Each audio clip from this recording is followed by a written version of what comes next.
అందరికీ నమస్కారం. శ్రీమాత్రే నమః. మీనరాశి వారికి జూన్ 14, 15, 16 తేదీలలో జరగబోయేది తెలిస్తే ఖచ్చితంగా ఆశ్చర్యపోతారు. అదృష్టం అనేది కలిసి రాబోతుంది. ఆ వివరాలు ఏంటో ఇప్పుడు ఈ వీడియోలో మనం వివరంగా తెలుసుకుందాం. మీరు ఎక్కడ కూడా స్కిప్ చేయదండి. చివరి వరకు చూస్తేనే అసలు మీకు ఎటువంటి అదృష్టం పట్టబోతుందని చెప్పి కూడా పూర్తిగా అర్థమవుతుంది. వీడియోలోకి వెళ్ళే ముందు మా చిన్న రిక్వెస్ట్ ఏమిటంటే, ఇంతకుముందు మా ఛానల్ మీరు సబ్స్క్రైబ్ చేసుకోకపోతే సబ్స్క్రైబ్ చేసుకోండి. అలాగే గంట సింబల్ని ప్రెస్ చేయండి. అప్పుడే మీకు మా వీడియోస్ మీకు నోటిఫికేషన్లో వస్తాయి.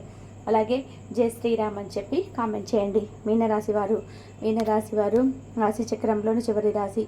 వీరు చాలా జాలి కలిగినటువంటి వారు. వీరి రాశికి అధిపతి బృహస్పతి కావడం వల్ల వీరికి సహజంగానే జ్ఞానం, ఆధ్యాత్మిక చింతన, విశాలమైన హృదయం ఉంటాయి. ఇతరుల బాధను తమ బాధగా భావించే సున్నితమైన మనస్తత్వం వీరిది. ఎవరైనా కష్టాల్లో ఉంటే వీరికి తోచిన సహాయం చేయడానికి ఏమాత్రం కూడా వెనకాడరు. వీరి మనసు సముద్రం లాంటిది. చాలా లోతైన భావాలను, ఊహలను తమలో దాచుకుంటారు. వీరిది జలతత్వం కావడం వల్ల ప్రేమ, కరుణ, భావోద్వేగాలు వీరి జీవితంలో ప్రధాన పాత్ర పోషిస్తాయి. వీరు చాలా ప్రశాంతంగా, శాంతంగా కనిపిస్తారు, కానీ వీరి లోపల ఎన్నో ఆలోచనలు, అలజడులు జరుగుతూ ఉంటాయి. వీరి రాశి చిహ్నం 2 చేపలు, ఒకటి పైకి, ఒకటి మరొకటి కిందికి ఉన్నట్టుగా ఉంటుంది. ఇది వీరి ద్వంద్వ స్వభావాన్ని చూపిస్తుంది. ఒకవైపు వాస్తవ ప్రపంచంలోకి బ్రతకాలని, మరోవైపు తమ కలల ప్రపంచంలోకి విహరించాలని వీరి మనసు కోరుకుంటుంది. ఈ కారణంగా వీరు తరచుగా ఏది మంచో ఏది చెడో తెలుసుకోలేక తికమక పడతారు. నిర్ణయాలు తీసుకోవడంలో చాలా ఆలస్యం చేస్తారు. వీరికి కళలు, సంగీతం, సాహిత్యం వంటి చాలా ఇష్టం. బలమైన ఊహాశక్తి ఉండడం వల్ల వీరు మంచి రచయితలుగా, కళాకారులుగా సృజనాత్మక రంగాలలో రాణిస్తారు. అయితే కొన్నిసార్లు కఠినమైన నిర్ణయాలను ఎదుర్కోలేక పగటి కళలోకి జారుకునే అలవాటు కూడా వీరికి ఉంటుంది. వీరిలో స్వార్థం అనేది చాలా తక్కువ. తమ కంటే ఎక్కువగా ఇతరుల గురించి ఆలోచిస్తారు. ఈ మంచితనం వల్ల కొన్నిసార్లు ఇతరులు వీరిని మోసం చేసే అవకాశం ఉంటుంది. వీరు నీళ్ళలాగా ఏ పాత్ర పోస్తే ఆ ఆకారాన్ని తీసుకుంటారు. అంటే ఏ వాతావరణంలోనైనా సులభంగా ఇమిడిపోగలరు. వీరికి అతీంద్రియ శక్తులపై జరగబోయే దాని ముందే ప్రసిద్ధ శక్తి ఎక్కువగా ఉంటుంది. వీరు తమ జీవితంలో ఆధ్యాత్మికతకు, వాస్తవికతకు మధ్య ఒక సమతుల్యతను సాధించడం చాలా ముఖ్యం. ఇతరులకు సహాయం చేస్తూనే తమ గురించి కూడా ఆలోచించడం, కొన్నిసార్లు కాదు అని చెప్పడం నేర్చుకుంటే మీ జీవితంలో ఎంతో ఉన్నత స్థాయికి ఎదుగుతారు. మీనరాశి వారికి జూన్ 14, 15, 16 తేదీలలో ఏ విధంగా ఉంటుందో ఇప్పుడు మనం వివరంగా తెలుసుకుందాం. ముందుగా జూన్ 14వ తేదీన ఏ విధంగా ఉంటుందో ఇప్పుడు మనం తెలుసుకుందాం. ఈరోజు మీ జీవితంలో చాలా ప్రశాంతత, ఆనందం వెల్లివిరుస్తాయి. మీ కుటుంబంలో ఒక రకమైన పండుగ వాతావరణం నెలకొంటుంది. ముఖ్యంగా మీ తల్లి గారితో మీ అనుబంధం చాలా మధురంగా ఉంటుంది. ఇంటికి సంబంధించిన ఏవైనా పాత పనులు పూర్తి చేయడానికి లేదా కొత్త వస్తువులు కొనుక్కోవడానికి ఇది చాలా మంచి రోజు. ఈ కుటుంబ ఆనందం మీలో కొత్త ఉత్సాహాన్ని నింపుతుంది. విద్యార్థులకి ఇది అద్భుతమైన రోజుగా చెప్పవచ్చు. గ్రహాల అనుకూలత వలన మీ తెలివితేటలు, ఏకాగ్రత బాగా పెరిగి కొత్త విషయాలు చాలా సులభంగా అర్థమవుతాయి. గురువుల నుండి పూర్తి సహకారం లభిస్తుంది. వివాహితుల దాంపత్య జీవితం కూడా చాలా సామరస్యంగా, సంతోషంగా గడిచిపోతుంది. ఒకరికొకరు మీ భావాలను పంచుకుంటూ ఆనందంగా ఉంటారు. ప్రేమికులు తమ ప్రేమను వ్యక్తపరచడానికి లేదా తమ సంబంధాన్ని ముందుకు తీసుకెళ్లడానికి ఇది మంచి సమయం. ఉద్యోగస్తులకి ఉదయం పూట అదృష్టం బాగా కలిసి వస్తుంది. పై అధికారుల నుండి ప్రశంసలు, మద్దతు లభిస్తాయి. అయితే రాత్రి 8:10 తర్వాత మీ దృష్టి అనేది పూర్తిగా పని మీదకు మళ్ళుతుంది. ఆర్థికంగా అదృష్టం కలిసి వచ్చి ఆకస్మిక ధన లాభం కలిగే సూచనలు ఉన్నాయి. ఇంటి అవసరాల కోసం డబ్బు ఖర్చు చేస్తారు. వ్యాపారస్తులు కొత్త ఆలోచనలను ధైర్యంగా అమలు చేయవచ్చు. ఇక ఆరోగ్యం విషయానికి వస్తే కొద్దిపాటి బద్ధకం ఉన్నప్పటికీ కూడా మానసికంగా ప్రశాంతంగా ఉంటారు. వాహనాలు నడిపేటప్పుడు, పదునైన వస్తువులతో పనిచేసేటప్పుడు మాత్రం కొంచెం జాగ్రత్తగా వహించడం మంచిది. జూన్ 14వ తేదీన ఏ విధంగా ఉన్నదో తెలుసుకున్నారు కదా. ఇప్పుడు 15వ తేదీన ఎలా ఉంటుందో తెలుసుకుందాం. వృత్తి, ఉద్యోగం, వ్యాపారంపై ఎక్కువగా శ్రద్ధ ఉంటుంది. పని ఎక్కువగా పెరగడం వల్ల కుటుంబానికి ఎక్కువ సమయం కేటాయించడం కొంచెం కష్టం అవ్వచ్చు. అయినా కూడా మీ ఇంట్లో ఉన్న శుభగ్రహాల ప్రభావం వలన కుటుంబ సభ్యులు మీ పరిస్థితిని అర్థం చేసుకొని మీకు కావలసిన మద్దతును అందిస్తారు. అందువల్ల ఇంటి వాతావరణం ప్రశాంతంగానే ఉంటుంది. ఉద్యోగస్తులకి ఇది చాలా కీలకమైన రోజు. కొత్త బాధ్యతలు, ప్రాజెక్టులు మీ ముందుకు వస్తాయి. మీ పనితీరుకు మంచి గుర్తింపు లభించే అవకాశం ఉంటుంది. అయితే సహ ఉద్యోగులతో చిన్న చిన్న వాదనలకు దూరంగా ఉండడం మంచిది. పనిలో పడి ఆరోగ్యాన్ని అసలు నిర్లక్ష్యం చేయవద్దు. అధిక శ్రమ, మానసిక ఒత్తిడి వల్ల అలసటగా అనిపించవచ్చు. కాబట్టి తగినంత విశ్రాంతి తీసుకోవడం చాలా ముఖ్యం. సమయానికి భోజనం చేయడం మర్చిపోవద్దు. ఆర్థికంగా మీరు చేసే కష్టానికి తగిన ప్రతిఫలం డబ్బు రూపంలో లభిస్తుంది. కానీ పనికి సంబంధించిన ప్రయాణాల వల్ల ఖర్చులు కూడా ఉంటాయి. పెద్ద పెట్టుబడులు పెట్టడానికి ఇది సరైన సమయం కాదు. వ్యాపారస్తులు తమ కీర్తి ప్రతిష్టలు పెంచుకోవడానికి కష్టపడవలసిన రోజు. విద్యార్థుల మనసు భవిష్యత్తు కెరియర్ గురించిన ఆలోచనలతో నిండి ఉంటుంది. వివాహితులకు తమ భాగస్వామి నుంచి పూర్తి నైతిక వర్తి లభిస్తుంది. ప్రేమికులు తమ భాగస్వామికి సమయం కేటాయించలేకపోవడం వల్ల చిన్న అసంతృప్తి కలగవచ్చు. కానీ మీ పరిస్థితిని వారికి స్పష్టంగా వివరించండి. జూన్ 16వ తేదీన ఏ విధంగా ఉంటుందో తెలుసుకుందాం. నిన్నటిలాగానే ఈరోజు కూడా మీ దృష్టి ఎక్కువగా మీ వృత్తిపరమైన జీవితం మీద కొనసాగుతుంది. మీ ధైర్యం, అద్భుతమైన కమ్యూనికేషన్ నైపుణ్యాల వలన క్లిష్టమైన పనులన్నీ కూడా మీరు సులభంగా పూర్తి చేయగలుగుతారు. ఉద్యోగంలో మీ మాటలకు విలువ పెరుగుతుంది. మీ శ్రమను పై అధికారులు గుర్తిస్తారు. మీ లక్ష్యాలను చేరుకోవడానికి ఇది మంచి రోజు. కుటుంబంతో గడిపే సమయం తక్కువగా ఉన్నప్పటికీ మీ తోబుట్టువులతో మాట్లాడడం వల్ల మీకు మానసిక ఉత్సాహం లభిస్తుంది. వారి నుంచి మీకు అవసరమైన సహాయం కూడా అందవచ్చు. పని భారం వల్ల కలిగే ఒత్తిడి కొనసాగే అవకాశాలు ఉన్నందున ఆరోగ్యంపైన శ్రద్ధ అవసరం. శారీరక అలసట, వెన్నునొప్పి వంటి సమస్యలు ఉన్నవారు జాగ్రత్తగా ఉండాలి. యోగా లేదా ధ్యానం చేయడం వల్ల మేలు జరుగుతుంది. ఆర్థిక పరిస్థితి స్థిరంగా ఉంటుంది. వృత్తి ద్వారా ఆదాయం వస్తున్నప్పటికీ బాగా ఆలోచించి మాత్రమే ఆర్థిక నిర్ణయాలు తీసుకోవాలి. వ్యాపారస్తులకు ఇది చాలా అనుకూలమైన రోజు.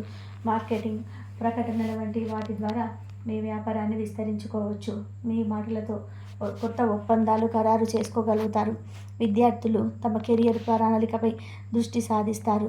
వివాహితులకు తమ భాగస్వామి నుండి పూర్తి సహకారం లభిస్తుంది. ఇది మీ బంధాన్ని మరింత బలంగా చేస్తుంది.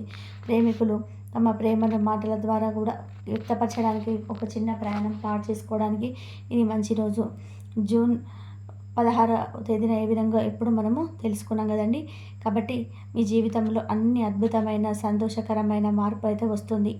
అయితే కొన్ని రోజుల పని ఒత్తిడి, అలసట పూర్తిగా తొలగిపోయి మీరు చాలా తేలికగా, శక్తివంతంగా భావిస్తారు. అలాగే ఆరోగ్యం గణనీయంగా మెరుగుపడుతుంది. ఆర్థికంగా కూడా మీరు పండించే రోజు. అనేక మార్గాల నుండి ఆదాయం వచ్చే అవకాశం అయితే ఉంది. మీరు గతంలో పెట్టిన పెట్టుబడుల నుండి మంచి లాభాలు అయితే అందుకుంటారు. రావాల్సిన డబ్బు సులభంగా చేతికి అందుతుంది. మీ చిరకాల కోరికలు నెరవేరుతాయి. ఈ సంతోషాన్ని పంచుకోవడానికి కుటుంబ జీవితం కూడా చాలా ఉల్లాసంగా, ఉత్సాహంగా ఉంటుంది. స్నేహితులు, పెద్ద తోబుట్టువులతో సమయం గడుపుతారు. వాడి నుండి మీకు పూర్తి మద్దతు లభిస్తుంది. ఇంట్లో ఒక చిన్న వేడుక లేదా గెట్టుగెదర్ ప్లాన్ చేయవచ్చు. ఉద్యోగస్తులకి వారు పడిన కష్టానికి ప్రతిఫలం దక్కే రోజు ఇది. ప్రశంసలు, గుర్తింపుతో పాటుగా ఇంక్రిమెంట్ లేదా బోనస్ వంటి ఆర్థిక లాభాలు కూడా ఉండవచ్చు. వ్యాపారస్తులకి అమ్మకాలు బాగా పెరిగి పాత బకాయిలు వసూలవుతాయి. మీ స్నేహితుల ద్వారా వ్యాపారానికి కొత్త అవకాశాలు వస్తాయి. విద్యార్థులు పరీక్షలలో అద్భుతమైన ఫలితాలు సాధిస్తారు. వివాహితుల దాంపత్య జీవితంలో మాధుర్యం వెల్లివిరుస్తుంది. కలిసి షాపింగ్ చేయడానికి, విహారయాత్రకు వెళ్ళడానికి ఇది సరైన రోజు. ప్రేమికులకు కూడా ఇది ఒక అద్భుతమైన రోజు. మీ బంధంలో ఆనందం, ఉత్సాహం నిండి ఉంటాయి. మొత్తం మీద ఈరోజు మీనరాశి వారికి అన్ని విధాలుగా కూడా ఒక విజయవంతమైన, ఆనందకరమైన రోజుగా మిగిలిపోతుంది. మీనరాశి వారు పాటించవలసిన పరిహారాలు. మీనరాశి వారికి అధిపతి బృహస్పతి కావడం వల్ల మీ జీవితంలో శుభ ఫలితాలు పెరగాలి అంటే మీరు ఎప్పుడు గురువు అనుగ్రహం కోసం ప్రయత్నం చేయాలి. ప్రతి గురువారం రోజున శ్రీ సాయిబాబాను లేదా శ్రీ దత్తాత్రేయుడిని పూజించడం చాలా మంచిది. పసుపు రంగు వస్త్రాలు ధరించడం, పసుపు రంగు పూలతో దేవుడిని పూజించడం, శనగలు లేదా పసుపు రంగు మిఠాయిలను దానం చేయడం వల్ల మీకు గురుబలం పెరుగుతుంది. అన్నిటికంటే కూడా ముఖ్యంగా మీ జీవితంలో ఉపాధ్యాయులలో, గురువులను, పెద్దలను గౌరవించడం అలవాటు చేసుకోండి. వారి ఆశీర్వాదం మీకు ఒక రక్షణ కవచంలాగా పనిచేసి మీ తెలివితేటలను, అదృష్టాన్ని పెంచుతుంది. ప్రస్తుతం మీకు ఏలినాటి శని ప్రభావం మీ రాశిలోని శని సంచారం నడుస్తున్నందున శనిదేవుడిని శాంతింపచేయడం చాలా అవసరం. దీనికోసం ప్రతిరోజు ముఖ్యంగా శనివారం నాడు హనుమాన్ చాలీసా పారాయణం చేయడం అత్యంత శక్తివంతమైన పరిహారం. అలాగే ప్రతి శనివారం శివాలయానికి వెళ్ళి శివుడిని దర్శించుకోవడం లేదా శనీశ్వరుడికి నువ్వుల నూనెతో దీపం వెలిగించడం వల్ల కష్టాలు తగ్గుముఖం పడతాయి. పేదవారికి, బలహీనులకి, వృద్ధులకి మీ శక్తి కొద్దీ అన్నదానం లేదా వస్త్రదానం చేయడం వల్ల శనిదేవుడు చాలా త్వరగా ప్రసన్నుడై మీకు మంచి ఫలితాలను ఇస్తాడు. మీది ద్విస్వభావ రాశి కావడం వల్ల మనసు తరచుగా గందరగోళానికి గురవుతూ ఉంటుంది. ఈ మానసిక అశాంతిని తగ్గించుకోవడానికి ప్రతిరోజు కూడా కనీసం 10 నిమిషాల పాటు ధ్యానం చేయడం అలవాటు చేసుకోండి. ఇది మీలో ఏకాగ్రతను ఉంచి సరైన నిర్ణయాలు తీసుకోవడానికి సహాయపడుతుంది. అలాగే నిస్వార్థంగా ఏదైనా సేవ చేయడం, ఉదాహరణకు దేవాలయాల్లోకి లేదా ఆశ్రమాల్లో సేవ చేయడం వల్ల మీ రాశ్యాధిపతి అయిన గురువు, ప్రస్తుతం మీ రాశిలో ఉన్న శని ఇద్దరు సాధించి మీకు శుభాలను కలిగిస్తారు. ఎప్పుడు కూడా నిజాయితీగా, దయతో ఉండడానికి ప్రయత్నం చేయండి. ఎందుకంటే మీ ప్రవర్తనే అన్ని గ్రహాల నుండి వచ్చే చెడు ప్రభావాలను తగ్గించే గొప్ప పరిహారం. కుటుంబ పరంగా, వృత్తిపరంగా, ఉద్యోగపరంగా, వ్యాపార పరంగా, బిజినెస్ల పరంగా, అన్నింటి పరంగా ఈ 3 రోజులు చాలా బాగానే ఉంటుందన్నమాట. చిన్న చిన్న ఊరు ప్రయాణాలు తగిలే అవకాశం అయితే కనిపిస్తూ ఉంది. లవర్స్ కూడా చాలా అనుకూలంగా ఉంటుంది. రాజకీయ రంగంలో ఉన్నవారికి, సినీ రంగంలో ఉన్నవారికి, రియల్ ఎస్టేట్ వారికి కూడా చాలా అనుకూలంగా ఉంటుందన్నమాట. ఇక ఓవరాల్గా చూసుకుంటే సంతానం లేని వారికి ఖచ్చితంగా సంతాన భాగ్యం అయితే కలిగే అవకాశం అయితే ఉంటుందన్నమాట. ఎవరైతే వివాహం కోసం ఎదురు చూస్తూ ఉన్నారో వారికి వివాహ భాగ్యం కలిగే అవకాశం కూడా ఉందన్నమాట. ఇక ముఖ్యంగా ఒక వ్యక్తి రహస్యంగా ఇష్టపడుతున్నారంటే కనుక మీరు ఉద్యోగం చేసే దగ్గరైనా, వ్యాపారం చేసే దగ్గరైనా, మీ ఇంటి బంధువుల దగ్గరైనా, మీ కుటుంబంలోనైనా ఎవరైనా కానీ అంటే ఇక్కడ రహస్యంగా ఇష్టపడుతున్నారు అంటే కేవలం ఒక పెళ్ళి కానీ అమ్మాయి, పెళ్ళి కానీ అబ్బాయి అని ఒక ప్రేమ వ్యవహారం అని మాత్రమే కాదండి. ఇక్కడ ఇష్టపడుతున్నారు అంటే కొంచెం ఒక మనిషి మీద అభిమానాన్ని కూడా మనం ఇష్టంగా చెప్పుకోవచ్చు అన్నమాట. కాబట్టి ఒక మనిషి మీద అభిమానం అనేది ఎక్కువగా ఏర్పడుతుంది. అది మీకు తెలియవచ్చు, తెలియకపోవచ్చు. కానీ ముఖ్యంగా మిమ్మల్ని మాత్రం ఒక వ్యక్తి బాగా అభిమానిస్తున్నారనమాట. ఆ వ్యక్తి ఎవరైనా కానీ మీకు దగ్గరలో ఉన్నారు, పదే పదే మీతో మాట్లాడుతూనే ఉన్నారు, మీకు ఫోన్ చేస్తూనే ఉన్నారు. తెలియని విషయాలు కూడా మీకు ఫోన్ చేసి మీ దగ్గరికి వచ్చి తెలుసుకొని మిమ్మల్ని సంప్రదించి వారి యొక్క కష్టాన్ని చెప్పుకొని, వారి యొక్క బాధలని చెప్పుకొని ఎక్కడికక్కడ ఉపశమనాన్ని అయితే పొందుతూ ఉన్నారనమాట. ఆ వ్యక్తి ఎవరో కూడా మీకు ఇప్పటికే అర్థమైపోయి ఉంటుంది. కాబట్టి ఆ వ్యక్తి మిమ్మల్ని పూర్తిగా నమ్మారనమాట. ఆ వ్యక్తి రహస్యంగా మిమ్మల్ని ఇష్టపడుతున్నారనమాట. కాబట్టి ఆ వ్యక్తి అంటే అంత అభిమానించే వ్యక్తి, అంత గౌరవించే వ్యక్తి, అంత ఇదిగా మిమ్మల్ని నమ్మే వ్యక్తిని మీరు ఎప్పుడు కూడా దూరం చేసుకోవద్దు. అది ప్రేమకు సంబంధించిందైనా, అభిమానానికి, మర్యాదకు సంబంధించిందైనా, ఎవరైనా కానీ ఆ వ్యక్తి వల్ల మీకు లాభమే కానీ నష్టం మాత్రం జరగదు అన్న విషయాన్ని అయితే గుర్తుపెట్టుకోండి. ఇక ముఖ్యంగా మీనరాశి వారిపై దిష్టి ప్రభావం అనేది చాలా ఎక్కువగా ఉంటుందన్నమాట. వీరు ఎన్ని కష్టాలు పడుతున్నప్పటికీ కూడా, ఎన్ని బాధలు పడుతున్నప్పటికీ వీరు ఏంటో బాగుపడిపోతున్నారు. వీరి దగ్గర డబ్బు పుష్కలంగా ఉంది, వీరేదో సుఖపడిపోతున్నారు, ఏదో తింటున్నారు అని చెప్పి అలా వీరిని తప్పుగా అపార్థం చేసుకొని నలుగురు అంటే అయిన వాళ్ళ వీరి మీద పడి ఎక్కువగా ఏడ్చే అవకాశాలు అయితే కనిపిస్తూ ఉన్నాయి. ఇక కాబట్టి ప్రతి వారం ఎర్రనీళ్ళు తీసేసుకుంటూ ఉండడం, ప్రతిరోజు ఉప్పుతో దిష్టి తీసేసుకుంటూ ఉండడం, ఆడవారైతే ఎడమ కాలికి నల్లదారం, మగవారైతే కుడి కాలికి నల్లదారం కట్టుకోవడం, ఇలా దిష్టి తీసుకునే ప్రయత్నాలన్నిటివి చేసుకుంటూ ఉండండి. దీనివల్ల మీకు నరదిష్టి అనేది పూర్తిగా తొలగిపోతుందన్నమాట. ఇక ముఖ్యంగా ప్రతి సోమవారం శివాలయానికి వెళుతూ ఉండండి. శివుడి ఆరాధన మీ యొక్క జాతక గ్రహ వాస్తు దోషాలన్నీ తొలగిస్తుందన్నమాట. నిత్యం మీరు విభూతిని ధరించండి నుదుటిన. ఈ విధంగా ధరించడం వల్ల మీకు ఎన్నో కష్టాలు, ఎన్నో బాధలు, ముఖ్యంగా మీ మీద పడి ఏడ్చే వాళ్ళ యొక్క నరదిష్టి అనేది మీకు తగలకుండా ఉంటుందన్నమాట. నుదుటిన కుంకుమ కానీ, విభూతిని కానీ, సింధూరాన్ని కానీ లేదా అమ్మవారి యొక్క శక్తి కుంకుమను కానీ నిత్యం ధరిస్తూ ఉండండి. దీనివల్ల మీకు జీవితంలో చాలా రకాలైన మంచి మార్పులు వస్తాయి. అంతేకాకుండా మీకు రాశికి అధిపతి గురుడు కాబట్టి మీకు కష్టాల యొక్క ప్రభావం మీ మీద ఎంత చూపించినప్పటికీ కూడాను ఎప్పటికప్పుడు కూడా మీకు తేలికగానే అనిపిస్తుంది అనమాట. అయ్యో మేము ఇన్ని కష్టాలు పడ్డామే అని చెప్పి మీకు అనిపించదు. ఎక్కడికక్కడ కొంచెం మనశ్శాంతిగా, కొంచెం ఊరటగా, ఏదో ధైర్యంగా, ఏదో శక్తి మీ వెనకాల ఉన్నట్టుగా అనిపిస్తుంది. దానికి కారణం మీ రాశికి అధిపతి అయిన గురుడు అనమాట. కాబట్టి మీకు ఎటువంటి భయం, ఆందోళన ఇవేమీ పెట్టుకోకుండా ఆనందంగా, సంతోషంగా ఉండండి. మీకు ఈ 3 రోజులు కూడా చాలా అద్భుతంగా జరుగుతుంది. మీరు ఏదైనా ముఖ్యమైన పనులు చేయాలి అనుకుంటే మాత్రం మీకు బాగా కలిసి వచ్చే రోజు గురువారం అన్నమాట.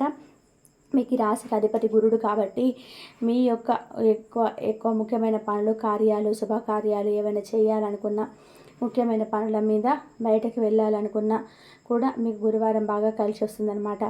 మీకు కలిసి వచ్చే రంగు కూడా పసుపు రంగు. ఏదైనా ముఖ్యమైన పనులకు వెళ్ళేటప్పుడు, ఎప్పుడైనా కానీ ముఖ్యంగా శుభకార్యాలకు వాటికి వెళ్ళేటప్పుడు కూడా పసుపు రంగు ధరించండి. ఎక్కువగా ఎరుపు కూడా కలిసి వస్తుంది. ఎరుపు కంటే పసుపు మీకు బాగా కలిసి వస్తుంది అనమాట. కాబట్టి ఈ 2 రంగుల్లో పసుపును ఎక్కువగా ప్రిఫరెన్స్ చేయండి. ఎప్పుడైనా ఒకసారి ఎరుపును ధరిస్తూ ఉండండి. ఈ విధంగా చేసుకుంటూ పోతే మీకున్న దోషాలన్నీ కూడా తొలగిపోయి మీ జీవితం అంతా సుఖంగా ఉంటుంది, సంతోషమయంగా, ఆనందమయంగా మారుతుంది. అర్థమైంది కదండి. మరి మీనరాశి వారికి ఈ వీడియో నచ్చింది అనుకుంటున్నాను. నచ్చింది అనిపిస్తే వీడియోకి ఒక లైక్ ఇవ్వడం మాత్రం మర్చిపోవద్దు. మీరు ఇచ్చే లైక్ వల్ల మరికొంతమంది మీనరాశి వారికి వీడియో అనేది రీచ్ అవుతుంది. మొదటిసారిగా మన ఛానల్లోకి వచ్చినట్లయితే మన ఛానల్ని సబ్స్క్రైబ్ చేసుకొని సపోర్ట్ చేయండి. మరొక మంచి వీడియోతోటి మళ్ళీ కలుసుకుందాము. అంతవరకు కూడా ఆ పరమేశ్వరుడి ఆశీస్సులు, మహాలక్ష్మీదేవి కటాక్షం మీ మీద, మీ కుటుంబ సభ్యుల మీద ఎల్లవేళలా ఉండాలి అని చెప్పి మనస్ఫూర్తిగా కోరుకుంటూ సర్వేజన సుఖిన భవంతు. నమస్కారం అండి.